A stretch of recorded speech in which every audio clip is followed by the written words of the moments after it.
What's good, YouTube? Quinn Wade basketball analysis coming to y'all with a quick video. We're gonna talk about some instant analysis on the Phoenix Suns beating the Portland Trailblazers 102-82. It was a first half that really finished the game 26-35 in favor of Phoenix and 14-26 in favor of Phoenix. That finished the game off pretty early. They never was able to get back in after the first half. The Phoenix Suns locked them up. They was active defensively, getting steals, getting blocks, getting easy opportunity. While you look at a team like Portland just struggled to get buckets throughout the entire game. No Damian Lillard, no Anthony Simons. There's nobody that can create a shot. Nobody that can get a bucket themselves. Really was just a bad, terrible performance by the Portland Trailblazers altogether as a team. You expect something like this to happen when you're going against a championship team and you're a young team. You got a lot of novices, got a lot of rookies out there trying to do the best that they can to survive in this game. But ultimately, the Suns put them away early. They ended up winning yesterday, even though they shouldn't. They probably would have went to overtime. We don't know who would have won the game, and overtime is not a guarantee that the Suns would have won or lost. But they did ended up winning that game.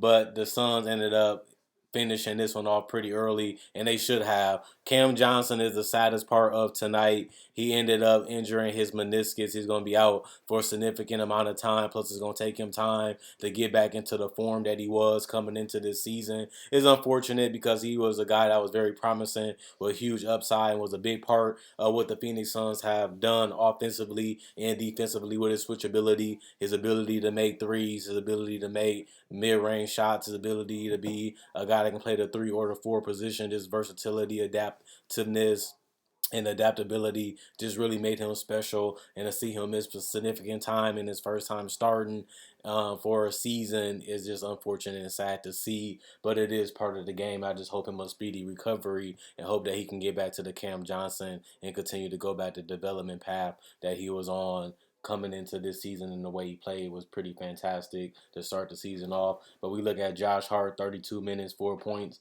7 rebounds, 8 assists, solid rebounds and assist number, but terrible offensively. Was 1 of 6 from the field. You expect him to take more shots than that, considering that there's no Simons, no Damian Lillard. Also, he only took 1 3-point shot the entire game, 1 free throw that was made out of 2, and 1 steal and 3 personal fouls. Just can't happen. Got out of rhythm because of foul trouble. Got out of rhythm early and just never looked to get back into it as the season and this game continued to go forward.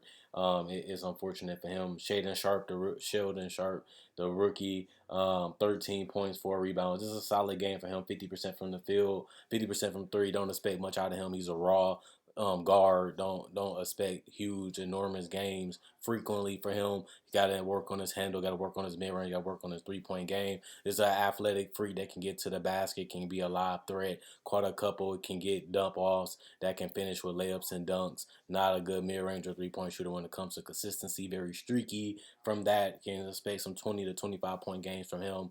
That's really about it. In some 30-point games if he plays with the right talent around him that can take some attention off of him. He can be a pretty solid guard in the NBA, but just not as a rookie. Maybe in the future, but 27 minutes was played by him. He also had 1 key block that was pretty nice.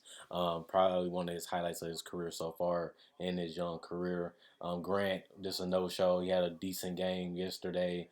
Just not that good of a game today. 14 points, 5 rebounds, 3 assists, 4 of 10 from the field, 1 of 1 from 3-point line, 5 of 6 from the free throw line, 1 block, 3 turnovers. Just not good driving, not good from mid range, not good from 3. Not a terrible game, just a solid game from Grant. You just expect more from him with no Dame and no Simons.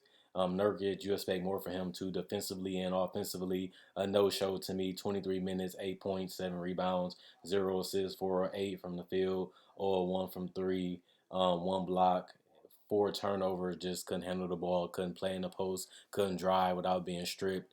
Just a sloppy execution game for the Blazers and Nurkic altogether.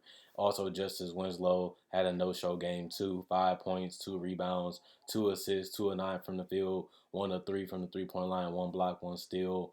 one turnover, four personal fouls. Just a bad game overall for Justice. Couldn't get it going because of foul trouble. Never been an offensive guy. Never been a great scorer. Never been a great mid-range or three-point shooter. Even in his career, that's been years long at this point, still haven't been able to find an offensive consistency at all, and it's unfortunate for him as his career seems like it has been extended with the new life in Portland, but still expect to see more out of him when it comes to development and improvement. Just haven't been able to see it, and he has been able to be a little bit more healthier the last couple years. Maybe that's a key indicator to the fact that he can get better if he can stay on the court. Keon Johnson, 31 minutes, 8 points, 2 rebounds, 3 assists, 3 of 12 from the field. He was aggressive, more aggressive than any other player on this team outside of Sharp, but just not able to make the shots and convert them into baskets. Unfortunately, 2 or 3 from 3-point line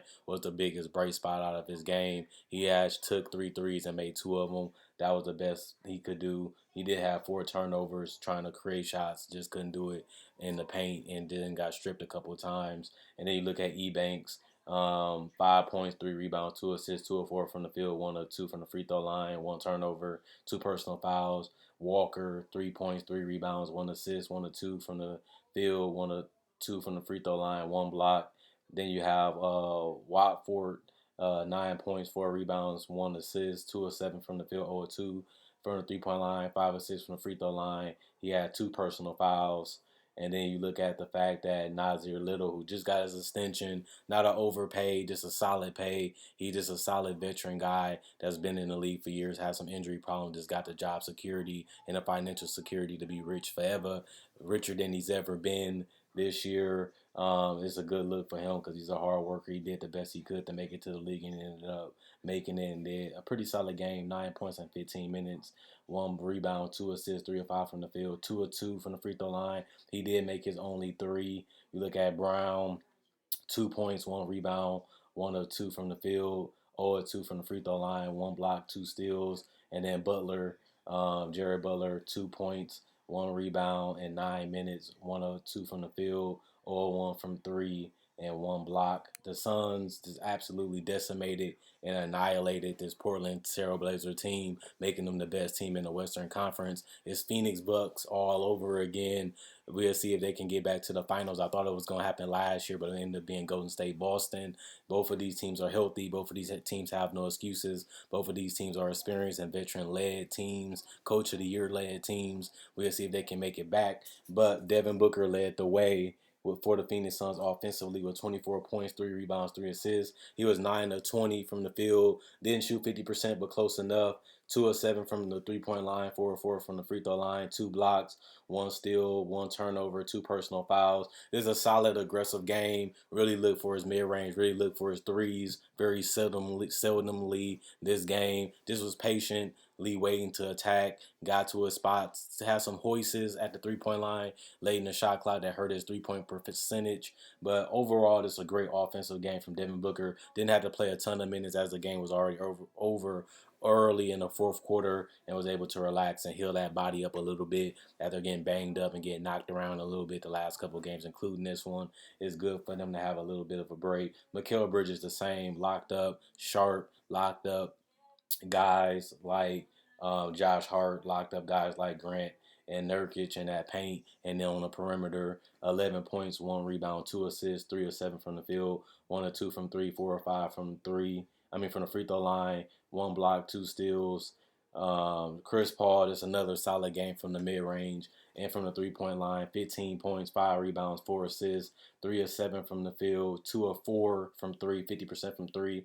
He made all 7 of his free throws. A lot of dumb, idiotic fouls by the Portland Trailblazers that resulted in easy buckets, and CP3 took advantage of it, just using his brain to get easy buckets that he don't have to work for, and took advantage of it, making all his free throws 100% from the free throw line.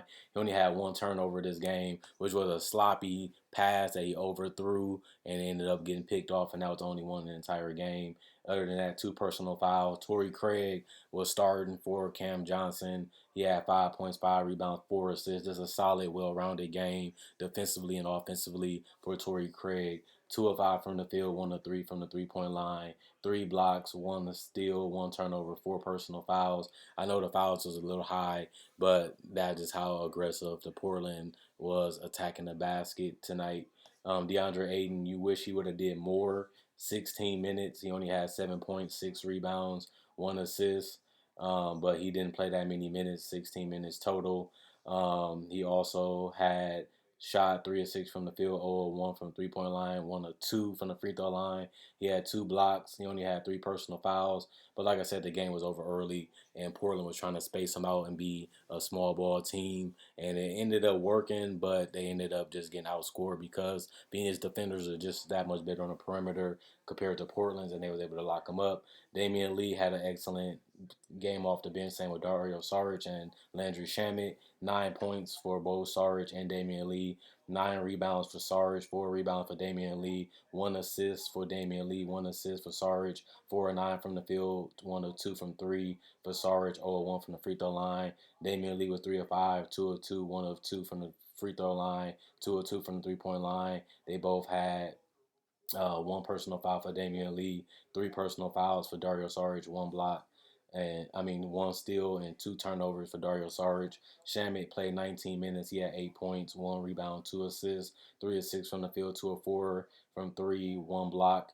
And Landale, 5 points, 3 rebounds, 4 blocks, 2 of 4 from the field, 0 of 1 from the 3-point line, 1 of 2 from the free throw line, 1 block, 1 steal, 2 turnovers, 1 personal foul. And then Josh Okogie, 16 minutes, 4 points, 3 rebounds, 1 of 4, 0 of 2, 2 of 4 from the free throw line, 1 block, 1 steal, 3 turnovers, 3 personal fouls. And the last one was Bismack and Washington. 3 of 4, 3 points, 4 rebounds for Bismack, 1 of 4 from the field, 1 of 1 for the free throw line, 3 blocks, 2 turnovers, and Washington 5 minutes. He only had 2 points, 1 of 5, 1 of 0 of 2, and 1 turnover. So just a great solid game for the Phoenix Suns, reiterating the point that they are a championship team. They're hungry. They're ready to go at anybody head, anybody neck that's needed for the W. Anybody that want their head taken, they're slicing it, they're dicing it, and they're just taking it just because they have to. This team is a championship team. This team is ready to go to war with anybody in the league. They already beat Golden State. They already have beaten some of the best teams in the league. They want to continue that even without Cam Johnson. I want to see what happens with Jay Crowder. He was announced that he was away from the team. He didn't want to return. They didn't want to return. But with Cam Johnson turning up his meniscus, a starting spot will arise, and it's up to Jay Crowder if he wants it. I think he should come back and play. He fits right in the system. He already knows how to play. Cam Johnson's going to miss months. That'll give him chances to start while still being paid to be a Phoenix Sun, a team he already has chemistry, a team that he already played with in the NBA Finals, and it already gives them a guy that can just plug right in, let him play some minutes, get his jump shot back, get his feet back under him, get his his air and circulation and his exercise back in. And he should be fine. And he's a solid defender. I know he's older. I know he's wiser. And I know he has some type of pain and some type of hurt from being removed from this team. But this team is special. You know what they can do is special this year, which is winning a title. He should come back and try to contribute. It can raise his trade value up. It can show teams that he still has a lot left in the tank. And it can show the Suns that, even though a relationship could be damaged partially, they can still be fixed for both sides. If both sides can see a way to resolve it peacefully and respectfully. They always have respect for Jay Crowder when he brings to the table, and he has the same for them. Maybe they should come to terms and get it done. And, it can be beneficial for both sides until Cam Johnson can return. And then he can go to a team that can compete for a title or stay with the Phoenix Suns and help them win a title this year. I think Jay Crowder should definitely return and try to help this Suns team win without Cameron Johnson, who is a former teammate and a teammate that has played well with and without him in the starting lineup.